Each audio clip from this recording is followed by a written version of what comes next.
c'est sûr que dans un groupe à 5, où seul le premier est directement qualifié et le meilleur deuxième, c'est un tirage très compliqué, mais le pire tirage. Quand on voit les autres groupes, on serait tombé sur l'Allemagne ou l'Angleterre, c'était pas forcément beaucoup plus réjouissant. L'attitude de Laurent Blanc après le tirage en disant on s'attendait forcément à un tirage difficile, là on a la meilleure équipe au monde, on ne sera pas favori, parce que paradoxalement l'équipe de France, que ce soit en foot et même dans tous les sports, aime bien dos au mur. C'est-à-dire que quand ils ne sont pas favoris, quand ils sont une sorte de super outsider, c'est là où ils ne sont, ils donnent le meilleur d'eux-mêmes et ils sont les meilleurs dans ces moments-là. Au-delà de Laurent Blanc, il y a des joueurs avec un Ribéry, en espérant qu'il ne soit pas blessé un jour sur deux, comme c'est le cas en ce moment, avec un très bon Benzema, avec un Hugo Lloris, et des jeunes qui émergent, comme Villa et d'autres.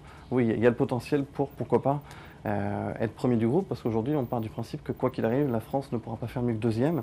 Je pense qu'il faut un petit peu d'ambition. Laurent Blanc en a, pour lui et pour l'équipe de France, donc il n'y a pas de raison que l'équipe de France puisse ne pas battre l'Espagne et terminer en tête du groupe.